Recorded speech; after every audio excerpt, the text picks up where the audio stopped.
Ah, oke, masih baru-baru bergabung ya, sebentar. Oke. Selamat bergabung teman-teman yang baru bergabung.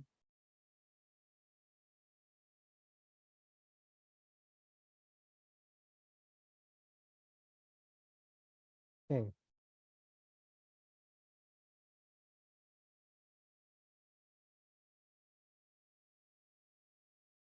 ya, langsung aja ya kita mulai ya. Oke, selamat datang teman-teman di live class jadi BUMN di yang pastinya di part yang baru. Maksudnya karena ada info ya. Kemarin info ternyata RBB dibuka kembali untuk batch 3 ya, ataupun bisa dibilang ya batch 3. Dan teman-teman di sini selamat datang di live class jadi BUMN yang baru ataupun yang gratis. Karena hari ini gratis ya. Dan saya pengen ngasih tahu informasi lagi, ada perubahan jadwal untuk live class jadi BUMN di minggu depan, mulai dari hari Senin depan. Untuk RBB 2023 ini live kelasnya di BUMN jadi BUMN ini TKD dan akhlak itu setiap hari Senin sampai Jumat mulai dari 17 April sampai 30 April itu satu kali sesi. Untuk TKD dan akhlak setiap hari Senin sampai Jumat sampai 1 Mei sampai 9 Juni itu dua kali sesi. Dan untuk bahasa Inggris setiap hari Senin sampai Jumat itu di saat enggak Senin sampai Jumat ya. Oh ya, setiap Senin dan Jumat itu di 20 Juni sampai 7 Juli di satu sesi. Dan dalam beberapa sesi tersebut itu masih ada lagi sesi-sesi webinar seperti kelas interview ataupun MCU, mindset, sosmed analitik dan digital. Itu masih coming soon ya untuk harinya. Gitu teman-teman. Jadi untuk jadwal jamnya juga kita menyesuaikan dengan teman-teman yaitu di malam hari. Jadi untuk Senin depan kita live kelasnya di malam hari setelah uh, tarawih ataupun bisa dibilang di jam 8 lebih ya, karena biar teman-teman bisa maksimal untuk ikutan live kelasnya. Karena kalau mungkin ya kita melihat survei juga di live kelas BUMN ini di sore hari mungkin kurang banyak ataupun kurang padat untuk melihatnya gitu. Karena emang mungkin banyak kesibukan ya teman-teman ya. Yang teman-teman gratis karena yang baru banget tahu tentang aplikasi jadi BUMN ini, teman-teman diusahakan bisa untuk mengikuti live class ini saat terus-menerus dengan cara apa? Membeli paketnya gitu. Dan teman-teman juga bisa mendapatkan misalkan belum punya duit ataupun mempunyai uang, teman-teman bisa mendapatkan live class secara gratis di setiap hari Selasa saat dan hari Kamis, Selasa dan Kamis jamnya sama di pukul 22 pukul 8 ya. Itu teman-teman ya. Oke, teman-teman, kabarnya bagaimana? Sehat? Coba teman-teman yang di sini mungkin uh, bisa dicoba untuk chat obrolannya karena yang paling penting adalah nomor satu adalah obrolan nomor chat ya, dan yang paling penting adalah interaktifnya teman-teman. Jikalau teman-teman tidak interaktif atau tidak menanya tentang materi tersebut mungkin bakal sesat di jalan ya. Kode promo apa Mince? Wah, ada promo nggak BUMN? Iya, Wiki. Wiki. Kode promonya siapa? Ada dong pastinya ya. Oh, ada ya. Nah, mending tunggu promo terbaru aja teman-teman. Beli 35. Ya nunggu promo berikutnya aja. Karena untuk promo berikutnya adalah promo yang mungkin pakai modal terbaru ya yang sekarang yang bakal akan diteskan teman-teman gitu. Dan akan mendapatkan untuk yang terbaru itu ada 20 paket tambahan yang benar-benar fresh teman-teman soalnya. Yang mengikuti mungkin dengan RBB 2023 ini gitu. Oke, langsung aja teman-teman kita akan belajar bahasa Inggris ya bersama Kak Dwiki untuk sore hari ini dan saya ingatkan kembali. Oh, room ini nggak ada pollingnya ya. Paket yang kemarin dapat tambahan nggak Min?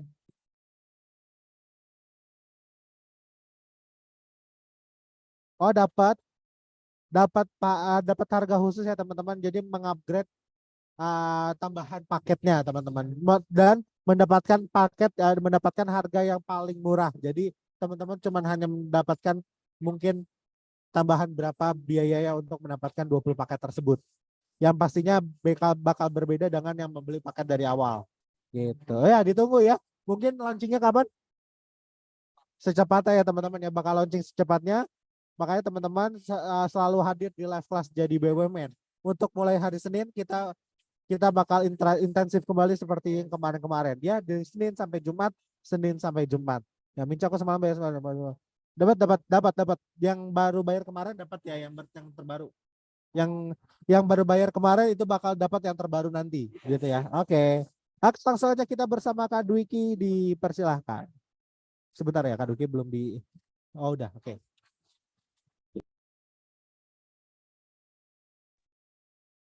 Oke, halo, selamat sore teman-teman semua. Gimana untuk audionya? Apakah sudah terdengar dengan jelas? Semoga udah kedengaran lah ya. Kalau misalnya ada kendala, mungkin teman-teman bisa langsung dikasih tahu di kolom chatnya aja. Oke, sebelumnya teman-teman, jadi langsung aja kita mulai ke materi sore hari ini. Aku izin share screen terlebih dahulu.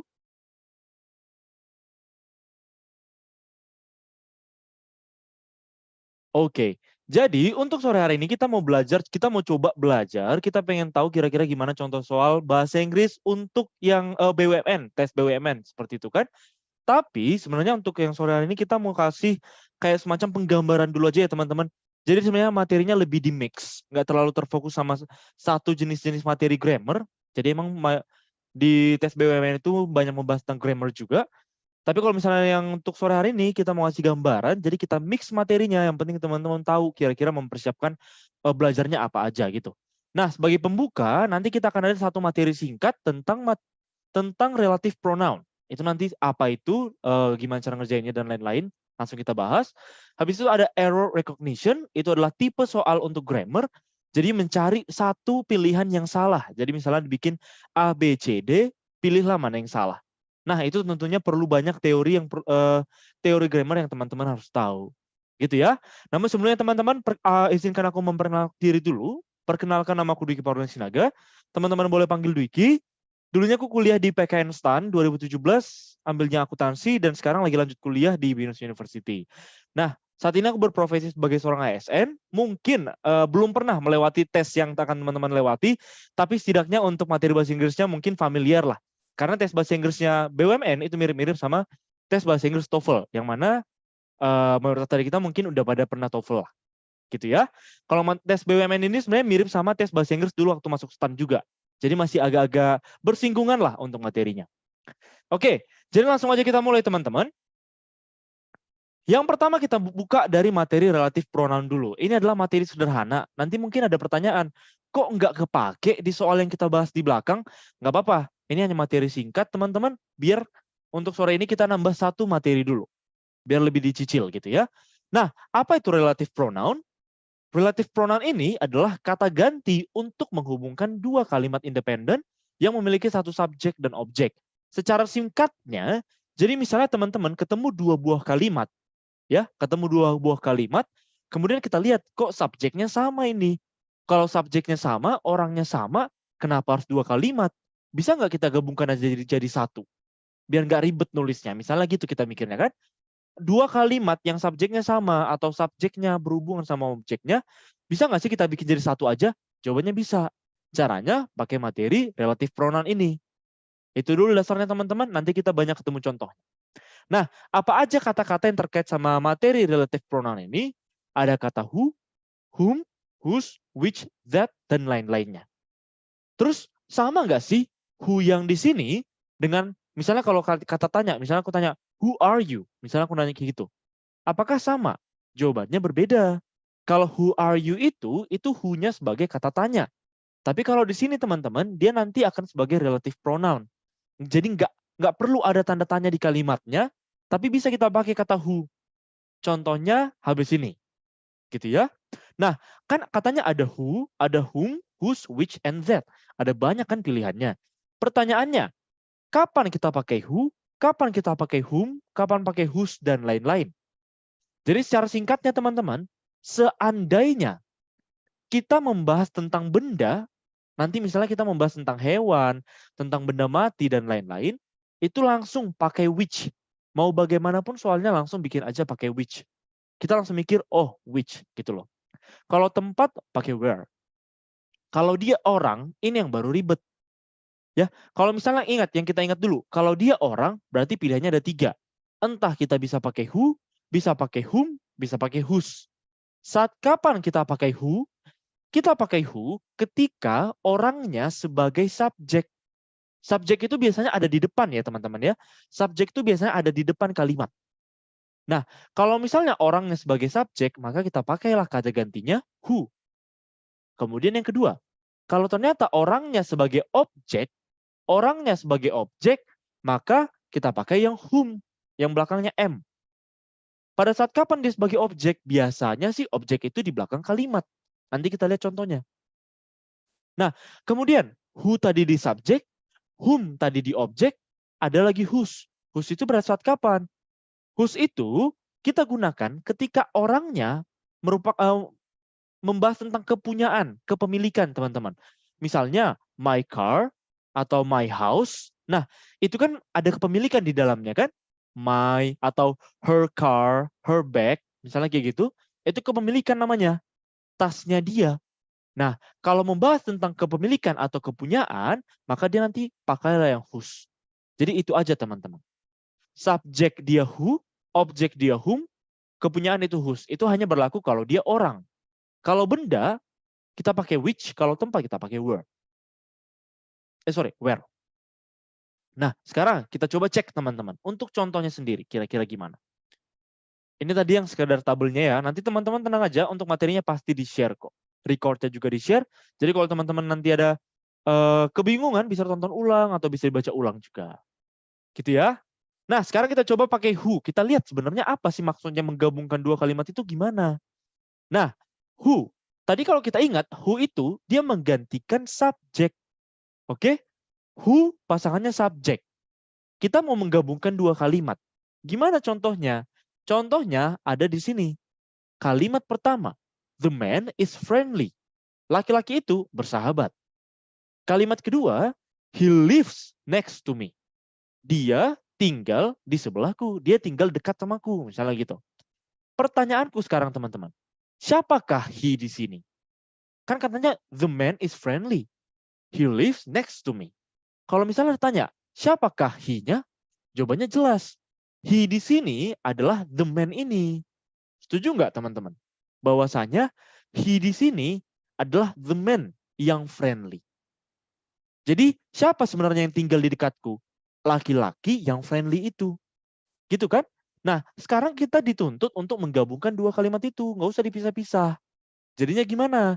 Pertama kita tulis dulu. The man.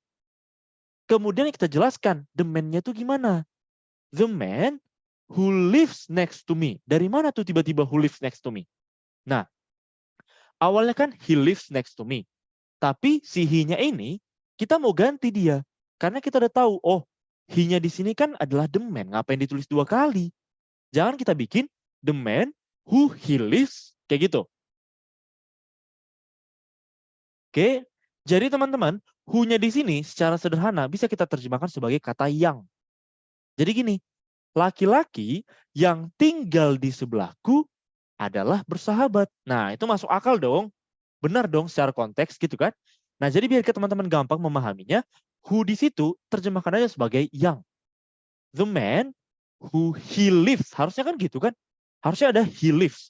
Tapi he-nya di sini sudah kita gantikan dia sebagai the man. Jangan ditulis dua kali. Nanti mubazir. The man who lives next to me, lanjutlah kalimatnya, is friendly. Kira-kira gimana teman-teman? Boleh kita lanjut untuk yang berikutnya? Lanjut lah ya. Nanti sambil kalau ada yang mau tanya langsung di chat aja. Supaya waktunya maksimal, teman-teman bisa bahas lebih banyak soal lagi. Nah, yang berikutnya kita mau memperdalam. Untuk yang who tadi, apa aja contohnya? Contoh sederhananya lagi. The person is my good friend. He baked a cake for me. Orang itu adalah teman baikku. Dia membuatkan kue buatku. Dia memanggang kue buatku. Nah, siapa he di sini? Apakah he ini adalah the person? Jawabannya iya. Kalau misalnya dibilang, siapa sih yang masakin kue buatmu? Jawabannya the person. The person yang my good friend itu. Orang yang teman baikku itu loh. Dia yang membuatkanku kue. Nah, kalau mau kita gabungkan kalimatnya, berarti kita tulis the person. Nah, Jangan langsung tulis yang ininya, jangan bikin to be-nya teman-teman. Kita jelaskan dulu the person-nya siapa. The person who. Kenapa kita pakai who? Karena kita mau mengganti he. Iya kan? He-nya kan sebagai subjek. He-nya kan ada di depan. Karena ada di depan, kita mau mengganti yang si he di depan ini. Kita mau mengganti subjek, maka pakailah who. Seandainya nanti mengganti objek, pakainya whom. Akan beda di situ. Ya. Nah, di sini the person who bake a cake for me. Jadi jangan tulis he-nya, tapi langsung masuk ke konteks kalimatnya. Bake a cake for me is my good friend. Paham ya teman-teman ya? Jadi kita hilangkan subjeknya, kita ganti dengan who. Lanjut lagi contohnya yang ini nih. My grandmother came from the north of England. She is dead now. Dia sekarang meninggal. Nah, pertanyaannya, siapa yang meninggal? My grandmother. Kalau misalnya tanya, siapa sih she di sini? She di sini adalah my grandmother. Makanya teman-teman, kita mau menggantikan si atau si subjek yang ini, kita mau gantikan. Gak usah kita tulis lagi subjeknya. Karena nanti jadi 2 kali nulis. Udah kita tulis my grandmother, kita tulis lagi she dalam satu kalimat. Ngapain? Mubazir kan? Nah, jadi kita tulis gini. My grandmother, stop. Kita jelaskan dulu grandmother-nya kenapa. My grandmother, who is dead now. Jadi yang kita hilangkan cuma she-nya. Jangan hilangkan is-nya. Walaupun mungkin menurut teman-teman, mungkin ada yang merasa kok janggal banget gitu kan. Oh enggak, ini benar kok secara penulisannya teman-teman. Who is dead now, kemudian dilanjutkan sama kalimat utamanya. Came from the north of England. Gitu dia. Bisa ya? Aman ya teman-teman ya. Jadi nenekku yang sudah meninggal, dia datangnya dari north of England. Itu maksud kalimatnya. Kalau dimulai dari kalimat pertama bisa Kak? Maksudnya gimana teman-teman? Jadi kalau ingin mau tukar-tukar juga posisinya sebenarnya nggak apa-apa. Misalnya, mau ku bikin gini kan. My grandmother is dead now. She came from the north of England. Misalnya gitu kan. Berarti ku tulis gini. My grandmother who came from the north of England is dead now. Nenekku yang datang dari north of England udah meninggal. Is dead now. Gitu teman-teman. Jadi sebenarnya nggak ada aturan harus yang di atas duluan, harus yang di bawah. Enggak sebenarnya. Sebenarnya tergantung kita aja mau membuat siapa. Karena kan subjeknya sama aja. Gitu teman-teman. Bisa nggak nih? Boleh kita lanjut? Jadi kuharap teman-teman, untuk yang who masih bisa, ingat ini dasar aja. Percaya deh. Teman-teman nanti akan lebih paham kalau misalnya lebih banyak belajar dan latihan soal. Oke? Nah, ini untuk yang who-nya teman-teman. Makin dalam kita coba pelajari untuk yang whom. Apa bedanya who sama whom? Sama penggunaannya. Hanya whom itu menggantikan objek. Contohnya, the woman is Azizi. I adore her. Kalau aku tanya buat teman-teman, the woman di sini menggantikan I atau menggantikan her menurut kalian? The woman kan bisa menggantikan I, bisa menggantikan her. Tapi menurut kalian lebih cocok yang mana sih sebenarnya? Perempuan itu namanya Azizi. Aku menyukai dia. The woman ini adalah aku atau the woman ini adalah dia? Menurut kalian yang mana teman-teman? Boleh banget dijawab nih. Jadi dari situ, her nggak sih? Nah iya, nice banget. Kalau kita bahasa Indonesia kan langsung kelihatan sebenarnya. Perempuan itu adalah Azizi. Aku menyukai dia. Otomatis aku menyukai perempuan itu. Itu kan maksudnya kan? Aku menyukai perempuan yang bernama Azizi itu. Gitu kan teman-teman? Jadi jelas dong, the woman ini sebenarnya menggantikan her. Menggantikan dia perempuan. Kalau her ini, dia objek, bukan subjek. Kalau anak SD dibilang misalnya, kenapa dia objek? Karena dia di belakang. Gitu dia. Padahal kenapa dia objek? Karena bukan dia pelaku utama kalimatnya. Siapa yang pelaku utama kalimatnya? Aku. I adore her. Aku menyukai dia gitu. Nah, karena kita mau menggantikan the woman ke dalam her, posisinya objek, pakailah whom. Habis itu gimana? Kita tulis kayak biasa kayak tadi teman-teman. The woman, stop. Kita jelaskan dulu the woman-nya. The woman pakai whom. Whom I adore. Kalau tadi kita hilangkan I di depannya. Kita hilangkan subjek di depannya. Ingat kan teman-teman? Kalau kita pakai who, kita hilangkan subjeknya. Tapi karena pakai whom, kita menggantikan yang di belakang, maka yang di belakang aja yang hilangkan. Jadi I adore her. Harusnya kan gitu. Kita hilangkan her-nya, karena sudah digantikan sama whom. Kalau secara bahasa Indonesia diterjemahkan gini, perempuan yang aku sukai itu adalah Azizi. Gitu dia. Kalau misalnya kita bikin gini, the woman whom I adore her is Azizi, artinya perempuan yang aku sukai dia adalah Azizi. Nggak cocok. Aneh banget terjemahannya, aneh banget. Perempuan yang aku sukai dia adalah Azizi. Nggak cocok. Tapi kalau kita hilangkan her-nya, jauh lebih masuk akal. Gitu dia. Biar makin paham teman-teman, kita cek lagi ya gimana cara mengganti objeknya. Ada katanya gini contoh pertama, yang kiri. The guy calls me just last night. Laki-laki itu memanggilku kemarin malam. I met him a week ago. Aku ketemu sama dia seminggu yang lalu. Nah, pertanyaannya, the guy ini posisinya sebagai I atau sebagai him? Otomatis kalau kita terjemahkan, laki-laki itu menelponku kemarin. Berarti bukan aku yang nelpon aku. Nggak mungkin kan the guy sebagai I? Nggak mungkin. Masa I call me? Nggak cocok dong. Nah, makanya the guy ini adalah sebagai him. Karena kita mau menggantikan the guy dengan him, kita tahu posisi him itu adalah objek. Berarti langsung kita ingat, oh kalau objek berarti pakai whom. Gabungkanlah kalimatnya. The guy, stop. Jelaskan dulu the guy-nya. The guy whom I met a week ago. Bayangkan, di sini ada I met, ada a week ago, him-nya langsung dihilangkan aja. Loh, apakah salah? Enggak.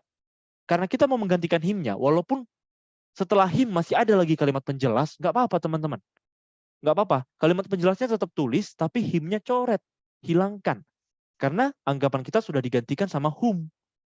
Jadi kalau kita terjemahkan, laki-laki yang kutemui minggu lalu menelponku kemarin malam. Masuk akal kan kalau terjemahkan? Jadi ini yang paling benar. The guy pakai whom untuk menjelaskan, kemudian I met him, hilangkan him-nya karena udah kita gantikan. Habis itu gampang. Oke, contoh satu lagi teman-teman. Sebelum kita nanti banyak masuk soal. The people gave us tea and a light snack. We visited them. The people gave us tea and light snack. Itu kan dia menjelaskan the people-nya. Pertanyaanku, the people di sini apakah we atau them? Sebenarnya bisa dua-dua kan, karena sama-sama jamak ibaratnya gitu kan. Tapi jelas banget di sini, orang-orang itu memberikan kami teh dan makanan ringan. Otomatis kami mengunjungi mereka. Siapa yang kami kunjungi? Orang-orang yang memberikan teh. Iya dong. Nah, makanya di sini the people itu menggantikan si them yang di sini. Karena nggak cocok dia kalau menggantikan we. Nggak cocok. Masa we gave us tea.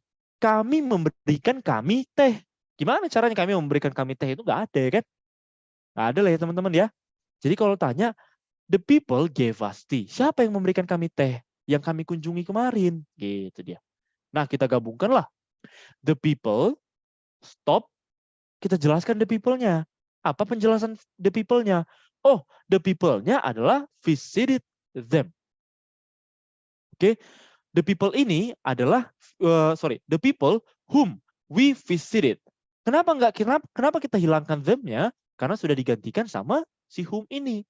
Jangan tulis the people, jangan tulis lagi them. Nanti jadi mubazir. Kan sama aja mereka kan, the people sama them itu kan sama. Nah, jadi kita bikin teman-teman, the people, orang-orang yang kami kunjungi kemarin, memberikan kami teh dan makanan ringan. Kayak gitu dia. Ada dua kalimat, ada penghubungnya. Entah itu subjek dengan objek, atau subjek dengan subjek. Kalau ada penghubungnya bisa kita gabungkan pakai relative pronoun ini. Gitu dia. Passive sentence. Ini bukan passive sentence, teman-teman. Kalau passive sentence itu udah beda materi lagi, nanti mungkin digabung sama tenses harusnya ya. What is the difference between who and who? Harusnya teman-teman sudah tahu. Kalau misalnya kalian ngikut dari kelas awal, bedanya who itu menggantikan subjek. Whom itu menggantikan objek. Aman ya? Cocok ya teman-teman ya? Nanti kalau misalnya buat yang ketinggalan di awal, tenang aja. Nanti bakal ada recordnya. Kalian bisa belajar ulang. Satu lagi yang terakhir, yang paling mungkin yang agak jarang mungkin adalah whose. Whose ini kalau teman-teman ingat tadi, oh whose itu pakai kepunyaan atau kepemilikan. Gimana contohnya? Contohnya, the man called the police. Jadi ada laki-laki menelpon polisi. His car was stolen. Mobilnya dicuri. Kalau kita lihat, the man ini menggantikan siapa? Menggantikan his. Tapi his di sini kan sebenarnya bukan his ini kan subjek, tapi subjek sebenarnya kan his car. Karena his car inilah yang dicuri. Bukan cuma his, bukan. Atau bukan cuma car doang, masih kurang lengkap. Yang paling lengkap siapa subjeknya? His car. Nah, his car ini artinya kan mobil dia. Mobil milik dia. Kepunyaan. Kalau kita mau menggantikan posisi kepunyaan, pakailah whose. Gimana caranya? Sama persis kayak tadi. Tulis dulu subjeknya, the man.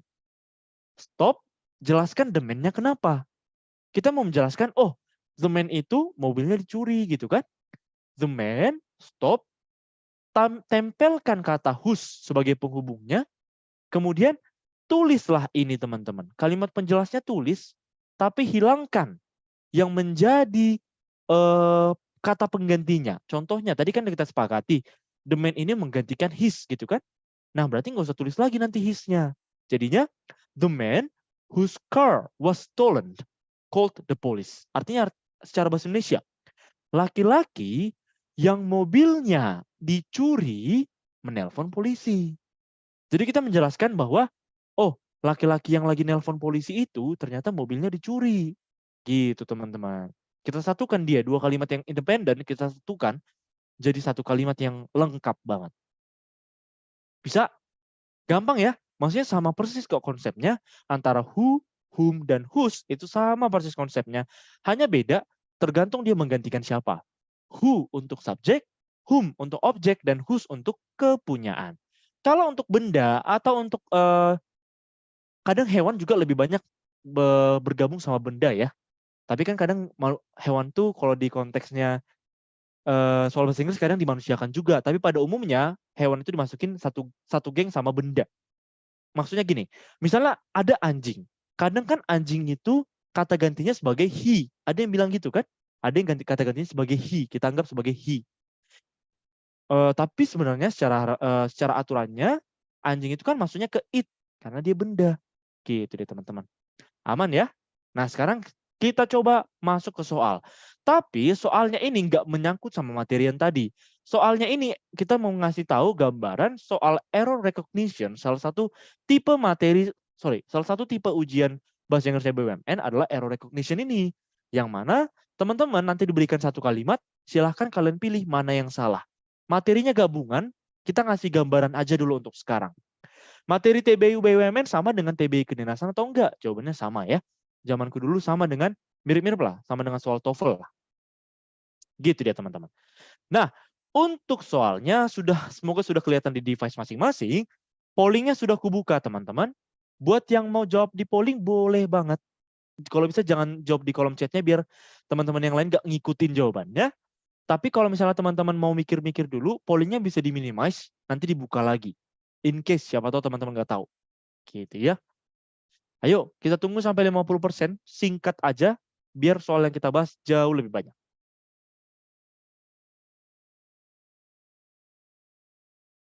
Kira-kira, jadi cari satu yang salah ya. Cari bukan yang benar, bukan. Dari antara A, B, C, D itu, cari yang salah.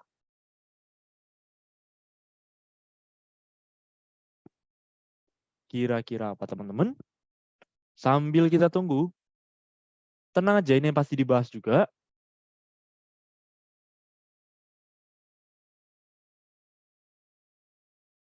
Oke. Jadi mungkin menurut beberapa orang error recognition ini lumayan sulit loh teman-teman. Kenapa lumayan sulit? Karena materinya itu mix up banget. Bisa semua grammar tuh digabung-gabung aja di sini gitu ya. Nah, udah 50%, aku izin end. Buat teman-teman yang belum sempat jawab, di-keep dulu aja jawabannya. Sambil kita lihat nih. Jawaban A sampai D rata-rata masih banyak semua yang milih. Sekarang kita coba cek. Ketika kita memilih itu, masih asal atau udah tahu alasannya. Kalau udah tahu alasannya, mantep banget. Tapi kalau masih asal, nggak apa-apa, namanya pun masih belajar. Masih banyak waktunya. Nah, sekarang kita coba baca bareng-bareng ya teman-teman ya. The US Congress consists of both of the Senate as well as the House of Representatives. Apa maksudnya di sini? Apa yang mau kita cari di sini, teman-teman? Jadi sebenarnya kalau saranku, pertama yang paling utama kalian cek itu adalah untuk yang grammar sederhananya dulu aja. Grammar sederhana dulu aja. Contohnya, teman-teman. Untuk yang ini, consist. Untuk yang job A tadi. Misalkan pertanyaanku, tahu nggak teman-teman bedanya kapan kita pakai kata kerja yang ada S-nya, kapan kata kerja yang nggak ada S-nya. Jadi ini bukan perkara misalnya pen dan pens, itu kan beda. Pen itu kan misalnya tunggal, pulpennya tuh satu. Tapi kalau pens itu pulpennya banyak. Kalau misalnya di sini, itu kan kata kerja, tadi kata benda, jadi beda halnya teman-teman. Kalau di sini, di consist ini, depend on plural and singular. She, he, it, itu pakai S. Nah, itulah dia yang dinamakan dengan simple present tense. Kalau misalnya nanti ada waktu mungkin bisa dibahas, nggak tahu sama siapa, mungkin bakal bahas tenses juga kali ya. Nah, tapi untuk untuk pembukanya, materi pembuka kita sore hari ini, kalau misalnya simple present tense itu teman-teman bisa kok kata kerjanya ditambahkan sama S, bisa. Tapi syaratnya dia di depannya ini harus she, he, atau it. Ibaratnya kalau gampangnya harus tunggal lah kayak gitu dia. Kata ganti tunggal lah dia. Nah, itu dia pakai S.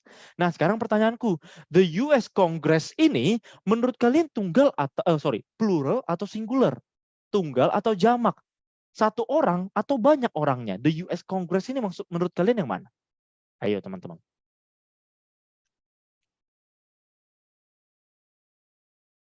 Ayo menurut kalian apa?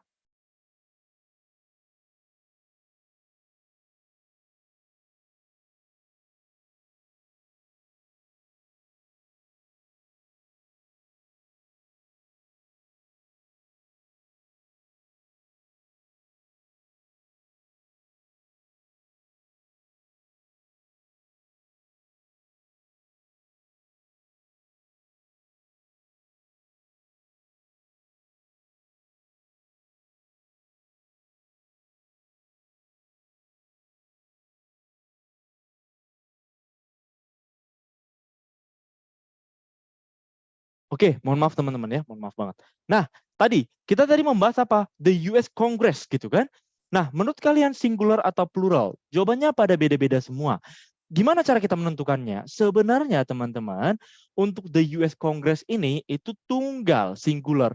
Mungkin kita mikir, Kongres itu kan banyak isi orangnya, misalnya gitu kan. Tapi karena dia kayak dibungkus di dalam satu kelompok, maka dia dianggap sebagai tunggal, satu buah kelompok, teman-teman. Gitu dia ya.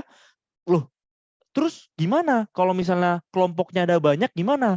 Nah, bentuk plural atau bentuk jamak dari kongres ini, kongres tambahkan lagi belakangnya ES.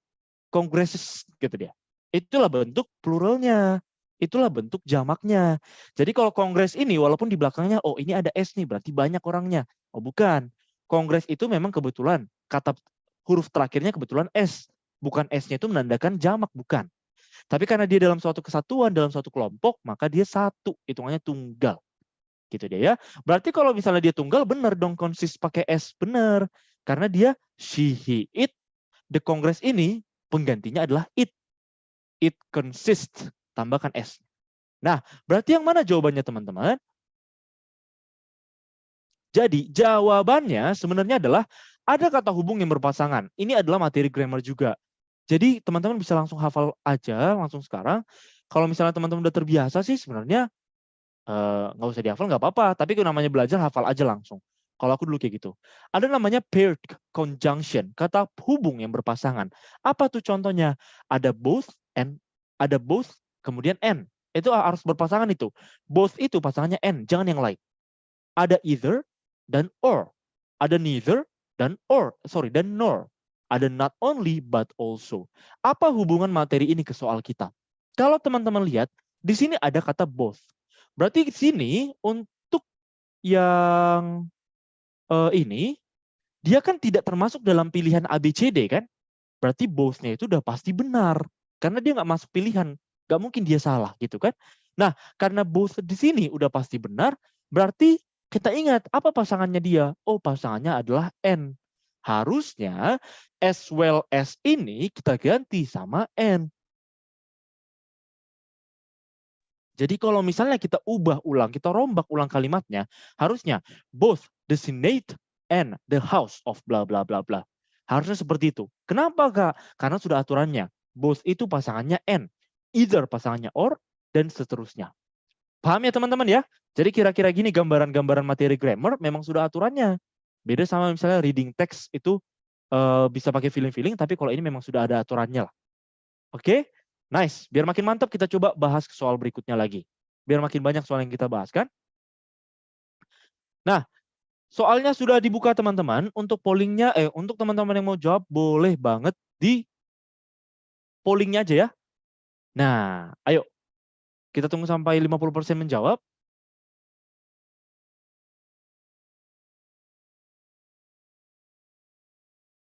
Ini kategori gampang juga nih teman-teman.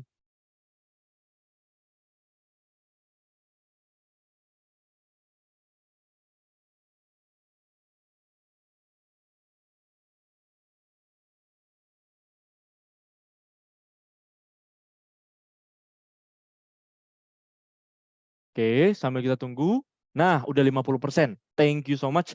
Buat teman-teman yang belum sempat jawab, nggak apa-apa. Biar kita banyak bahas soalnya, di-keep dulu aja jawabannya, oke? Sambil kita bahas. Kalau kita lihat nih, mayoritas menjawab B sama D. Paling banyak tuh B sama D. Sambil kita cek, kira-kira B sama D itu mana yang benar? Antara jawaban-jawabannya mana yang benar dan kalau salah, kenapa salah? Gitu dia. Nah, di sini katanya kalimatnya I try to figure in the answer of what the function of organization is. Jadi ini sorry agak ada typo dikit lah ya. Tulisan organisasinya harusnya nggak kayak gitu. Tapi nggak apa-apa. Yang penting paham aja. I try to figure in the answer of what the function of the organization is. Katanya gini, aku mencoba mencari tahu, aku coba menemukan sebenarnya apa sih fungsi dari organisasi, gitu kan? Nah, mungkin beberapa dari kita bakal mikir, oh iya dong, ini aneh banget kenapa is itu ada di belakang. Maksudnya random banget tiba-tiba is di belakang, kayak nggak pernah tuh waktu belajar bahasa Inggris dulu nggak pernah tuh is ada di belakang gitu misalnya kan. Nah, teman-teman, kalau misalnya kalian ingat, sorry bukan ingat, kalian misalnya familiar nggak sama kata-kata ini? I love you for who you are, misalnya kayak gitu. I love you for who you are. Ada kalimat, ada orang-orang alay misalnya bilang kayak gini. Kalau kita lihat are-nya itu ada di belakang.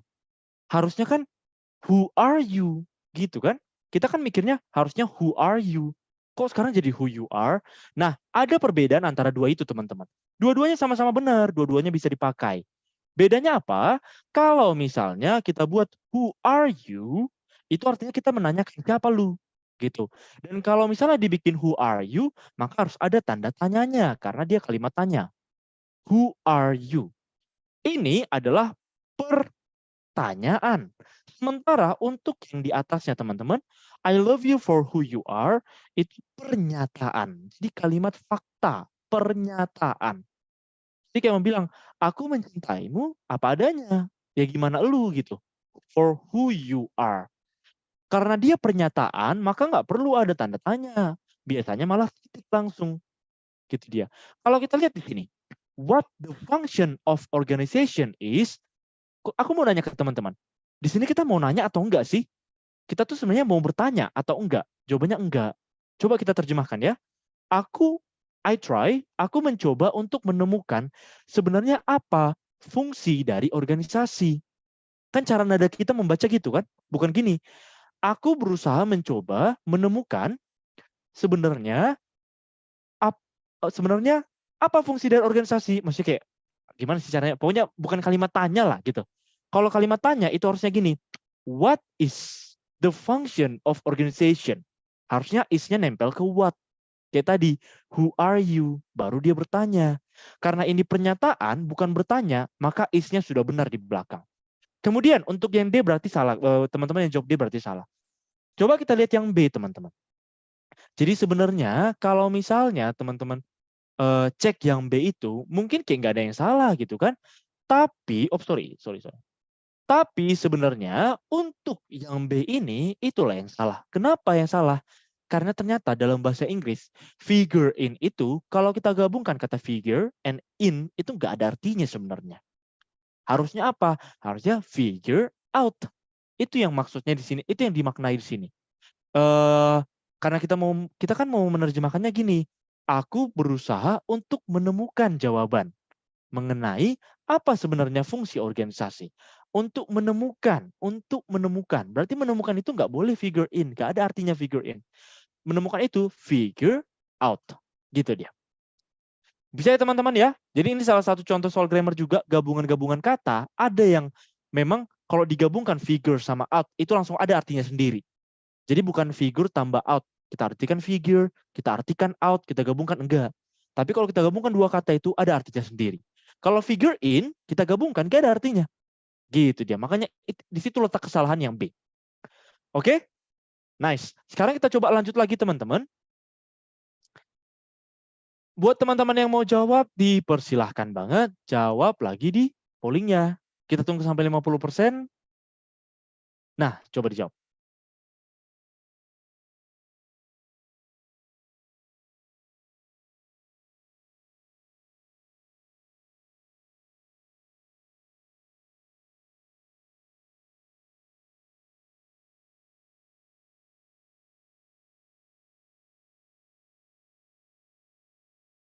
Oke. Kalau mau nebak-nebak nggak apa-apa dulu teman-teman. Namanya masih belajar ya kan. Masih mau mendapatkan gambaran aja.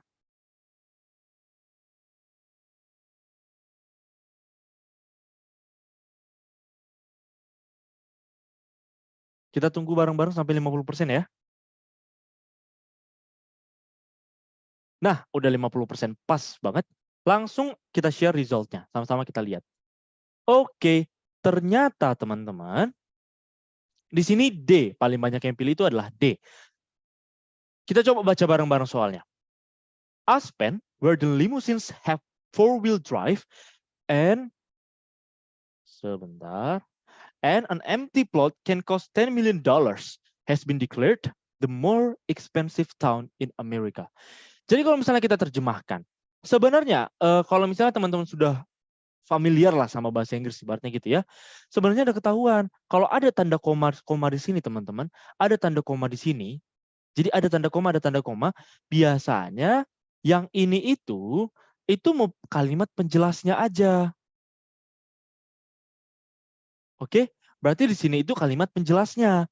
Berarti kalimat intinya sebenarnya yang ini. Kalau misalnya kita lihat ya, kalimat inti dari soalnya, Aspen has been declared the more expensive town in America. Oke, gitu dia ya. Jadi ada induk kalimat, ada anak kalimat, ada penjelasnya lah ibaratnya gitu. Aspen has been declared the more expensive town in America.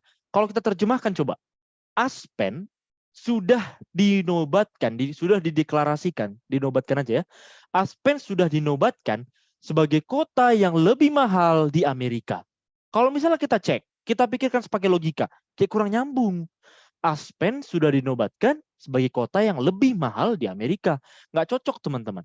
Lebih logika, lebih logik kalau misalnya kita bilang gini, Aspen sudah dinobatkan sebagai kota yang paling mahal di Amerika. Gitu dia ya. Jadi kalau misalnya untuk soal kita ini, jawabannya yang paling tepat itu adalah yang D. Oh ya lupa. Dan dari tadi nggak kusilang ya teman-teman ya. Mohon maaf banget. Nah yang ini nih. Jadi jawabannya adalah yang more expensive. Kenapa salah? Karena kalau ada kata more, itu berarti namanya comparative adjective. Kata sifat yang digunakan membandingkan, tapi pakai kata lebih bahasa Indonesianya. Contohnya, tall, taller. Karena dia cuma satu suku kata, maka pakainya ER, pakai ER doang. Jangan pakai more, nanti salah. Karena ada satu suku kata doang. Oke teman-teman, tapi biasanya kalau di atas 3 suku kata, di atas 2 suku kata, maka kita pakainya more. Contohnya expensive. Expensive itu kan ada banyak ya. Expensive, ada 3 suku kata kan, cara mengucapkannya. Nah, karena udah banyak, pakailah kata more. Artinya tetap sama kok, sama-sama lebih mahal misalnya gitu. Nah, dari mana sebenarnya kita tahu ini harusnya most gitu kan? Biasanya harusnya kalau more itu ada pembandingnya. Pakai kata then. Contohnya, aku, misal ada perempuan, dibilang kayak gini, aku lebih cantik daripada dia. Aku lebih cantik dari dia. Harus kayak gitu sebenarnya. Kalau dibilang gini, aku lebih cantik. Aku lebih cantik di kota ini. Kan kayak kurang masuk akal ya teman-teman ya. Aku lebih cantik di kota ini. Itu nggak masuk akal. Tapi seandainya dibilang gini, aku lebih cantik daripada dia, maka masuk akal. Karena harus ada pembandingnya kalau pakai more. Kalau kita lihat di sini, kan nggak ada pembandingnya kan? Aspen has been declared the more expensive town in America. Nggak ada pembandingnya.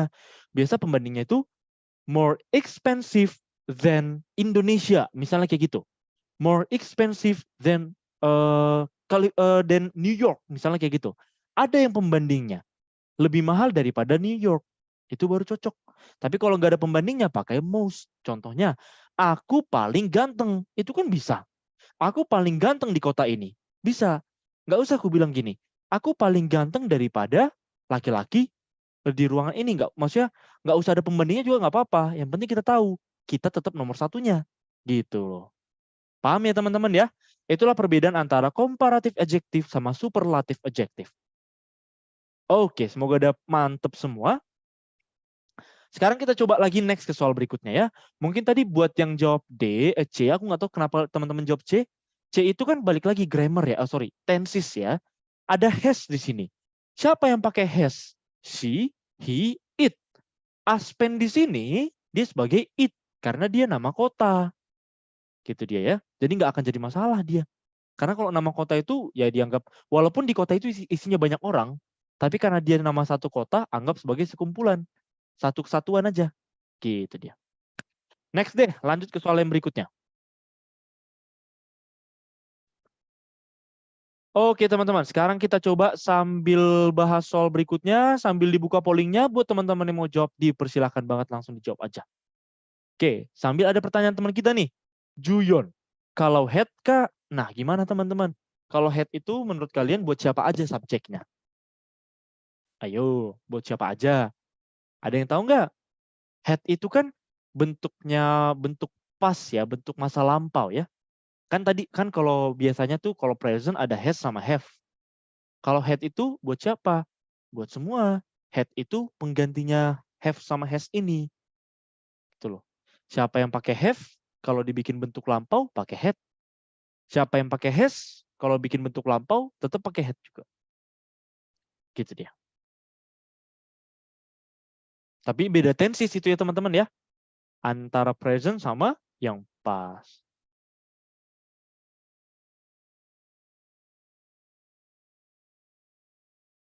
Oke, sedikit lagi. Oke, nice banget. Udah 50% yang jawab. Mari kita bahas bareng-bareng. Nice banget. Untuk soal yang ini sepertinya lebih satu suara.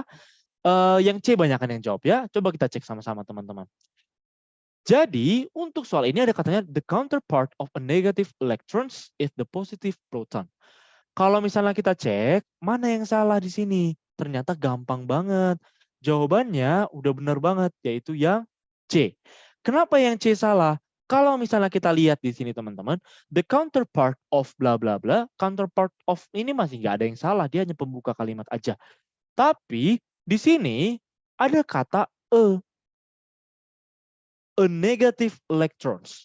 Ada kata di depannya. Dan ini bukan pilihan, berarti kan dia sudah pasti benar kan?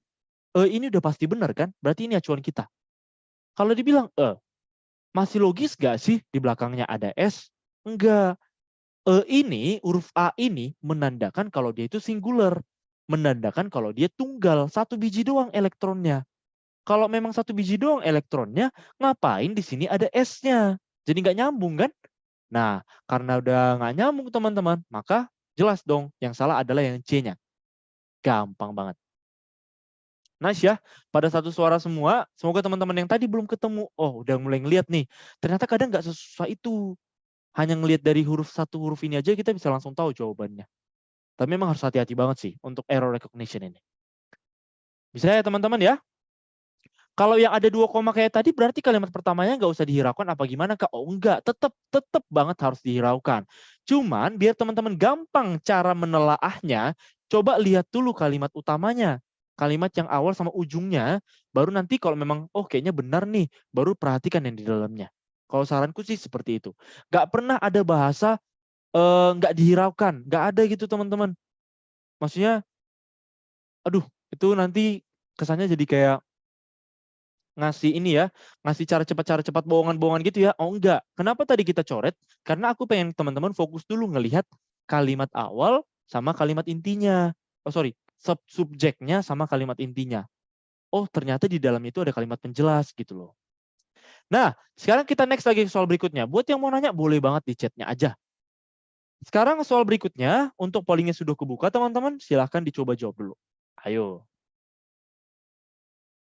The biggest mistake people can make with their dogs is to treat them like humans. Kira-kira mana nih yang salah? Terkadang ya, kalau teman-teman misalnya sering pakai bahasa Inggris, mungkin yang ngomong sehari-hari mungkin ada aja ya. Tapi mungkin yang sering nonton nonton film luar atau subtitlenya bahasa Inggris atau sering menghujat manusia-manusia di Twitter pakai bahasa Inggris dan lain-lain, mungkin langsung kelihatan sebenarnya kok ini kedengaran aneh. Walaupun kita nggak tahu sebenarnya yang benarnya apa. Tapi kadang kayak feelingnya tuh bisa berasa gitu loh kalau sering make. Kok ini kayak aneh ya gitu. Tapi sebenarnya kalau tanya, emang itu materi apa? Kita nggak tahu gitu. Nggak apa-apa sebenarnya, yang penting benar aja. Nah, udah 50% kita bahas ya. Jadi awalnya tuh paling banyak menjawab yang D, tapi makin lama, oh B ternyata lebih banyak lagi yang jawab. Nah, di sini teman-teman, jawaban memang paling membingungkan itu antara B atau D. Kalau misalnya dibilang gini, the biggest mistake people can make with their dogs. Their dogs ini harusnya nggak salah, their-nya nggak salah. Karena their di sini menggantikan people. Jadi anjingnya siapa? Anjingnya people, kepemilikan. Jadi nggak salah di sini. Their dogs itu nggak salah. Oke? To treat them itu juga nggak salah, teman-teman. Makanya kadang karena ini dogs-nya ada banyak, maka dia digantikan kata gantinya dibikin jadi them. Memang kadang pakai it, kadang pakai them. Ya itu lagi tadi balik. Kalau misalnya untuk hewan ini memang beda-beda lah ya gitu ya. Nah, jadi di sini their dogs is to treat them. Karena dogs-nya ada banyak kita ganti jadi them. Nah, sisalah their sama them ini berarti benar. Sisalah is sama alike. Jadi gimana cara kita menentukannya teman-teman? Kita mulai dari yang is dulu ya buat teman-teman yang jawab B. Kita kan mikir, oh is itu Kak, tentunya teman-teman kalau misalnya kalian ingat is itu pasangannya siapa? Si, he sama it. Iya kan? Sementara di depannya, di bagian depannya itu ada dogs. Gak cocok dong kalau dogs sama is. Gitu kan teman-teman? Dogs itu kan banyak. Berarti kalau banyak itu biasanya pakainya are. Harusnya can make with their dogs or to treat them bla bla bla bla. Kita pilihlah yang B karena kita udah yakin banget. Kalau kita pilih yang B, salah. Ada nggak yang tahu kenapa yang B salah, teman-teman? Kira-kira ada nggak yang tahu kenapa yang B itu salah? Jadi penentuan sebenarnya kapan kita lihat ini. Di sini kan pakai is dia kan? Oh, berarti kita lihat dulu siapa subjeknya. Subjeknya bukan their dogs ini, bukan. Terus siapa subjeknya? People. Oh, bukan juga. Bukan people subjeknya, teman-teman. Tapi subjeknya adalah the biggest mistake. Inilah subjeknya. The biggest mistake lah subjeknya. Atau simpelnya mistake. Terus kalau itu subjeknya, yang ini apa dong? Misalnya gitu kan. People can make with their dogs ini apa? Nah, people can make with their dogs ini adalah kalimat penjelasnya. Oke? Kalimat yang menjelaskan apa sebenarnya the biggest mistake itu apa. Oh, ternyata kesalahan terbesar manusia yang bisa dibikin manusia adalah memperlakukan mereka seperti manusia. Gitu dia. Nah, jadi teman-teman yang menjadi subjek itu yang paling depannya, the biggest mistake. Kalau the biggest mistake subjeknya, berarti benar dong. To be-nya kita pakai is. Karena the biggest mistake di sini, dia menggantikan kata it.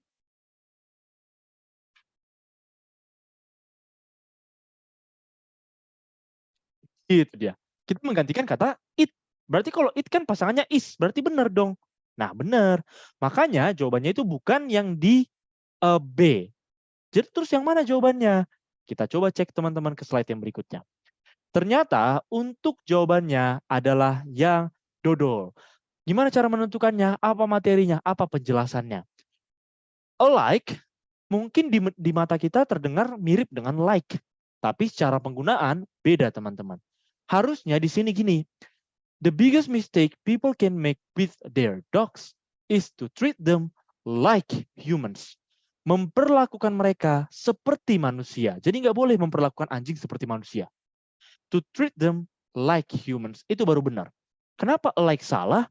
Karena alike itu harusnya nggak perlu kata benda di belakangnya. Contohnya, our fate was alike. Takdir kami mirip. Our face was alike. Muka kami mirip. Our face is alike. Muka kami mirip. Kayak gitu teman-teman. Kan nggak perlu ada our face was alike face. Nggak usah, ngapain. Gitu kan. Tapi kalau misalnya pakai like, berarti kita mengartikannya seperti. Kalau alike artinya kita bikin mirip. Hampir sama. Kayak gitu. Nah kalau misalnya pakai like. Di belakang like harus ada ininya teman-teman. Harus ada kata bendanya memperjelasnya. Contohnya, you and I are like twin brothers. Bukan menyukai twin brothers, bukan. Tapi kau dan aku seperti. Kalau misalnya kita hilangkan twin brothers-nya, seperti, kan nanggung katanya kan? Maka ingat, kalau like itu harus diikuti sama kata benda. Tapi kalau alike, karena dia diartikannya sebagai mirip, nggak usah perlu ada belakangnya. Gitu dia pembedanya teman-teman. Bisa ya? Jadi untuk alike dan like, walaupun kedengaran mirip, hanya beda satu huruf, tapi beda penggunaannya. Ada lagi yang mungkin, siapa tahu next time ketemu sama soal yang lain, ada namanya likewise, digunakan sebagai pengganti to atau also. Contoh penggunaannya. I speak in bahasa, and surprisingly, Daniel answers likewise. Answers to. Jadi dia, ternyata si Daniel bisa bahasa Indonesia juga. I speak in bahasa, and surprisingly, Daniel answer likewise. Kira-kira seperti itu penggunanya teman-teman. Likewise ini penggantinya to ya, otomatis nggak ada kata di belakangnya yang ngikutin, nggak ada. Langsung titik. Oke? Nah, gimana teman-teman? Aman gak nih? Boleh jawab di kolom chatnya? Aman? Jadi mungkin sekian yang bisa kita bahas untuk sore hari ini. Waktunya terbatas banget teman-teman. Sebenarnya masih banyak banget pilihan-pilihan soal lainnya. Tapi kemungkinan kalau ada kesempatan untuk ketemu lagi di pertemuan lainnya, mungkin bisa kita perbanyak soal error recognition seperti ini. Mungkin next time kali ya, entah pertemuan keberapa, mungkin kalau masih bareng sama aku, baru kita mulai bahas per materi-materinya. Untuk awal-awal memberikan gambaran seperti ini dulu. Nah, sekian teman-teman. Selebihnya aku percaya teman-teman pasti bisa. Silahkan diperbanyak latihan soal, diperbanyak bahas materi, sumbernya banyak banget. Selebihnya aku bantu doa, semoga kemanapun yang teman-teman incar, instansi apapun yang kalian incar, semoga langsung lolos di batch yang kali ini. Biar nggak usah repot-repot lagi. Oke? Terima kasih banyak teman-teman. Sampai jumpa di pertemuan berikutnya. Bye-bye. Dadah. Ya, terima kasih Kak Dwiki untuk sore hari ini. Dan saya mau ngasih tahu lagi kembali teman-teman untuk jadwal live class di Jadi BUMN berubah untuk dimulai hari Senin. Di hari Senin kita mulai di jam 8 malam ataupun di malam hari sampai seterusnya. Dan Senin sampai Jumat kita hanya satu sesi. Jadi nanti live class-nya Senin sampai Jumat satu sesi. Dan untuk di bulan Mei baru kita mulai ke 2 sesi dalam satu hari. Dimulainya Senin sampai Jumat di jam 8 malam. Jadi mulai hari Senin kita mulai di jam 8 malam teman-teman. Bagi teman-teman yang belum premium, segeralah premium agar mendapatkan benefit yang tadi, yaitu mendapatkan PowerPoint, mendapat materinya dan mendapatkan live class-nya juga gitu teman-teman. Dan teman-teman misalkan ingin mencoba dulu untuk live class-nya, bisa teman-teman di satu minggu kita ada 2 kali live class gratis di hari Selasa dan di hari Kamis, karena tetapi untuk live class tersebut ya hanya bagian dasarnya saja, tidak lebih ke core ataupun ke intinya teman-teman ya. Oke, mungkin untuk sore hari ini dicukupkan sekian. Jangan lupa isi ratingnya teman-teman. Ratingnya mungkin ratingnya belum ada ya. Ya mungkin cukup sekian, terima kasih teman-teman atas perhatiannya. Sampai jumpa di live class berikutnya. Mohon maaf apabila banyak kesalahan dan selamat berbuka puasa bagi teman-teman yang sudah buka puasa. Terima kasih dan sampai jumpa. Dadah.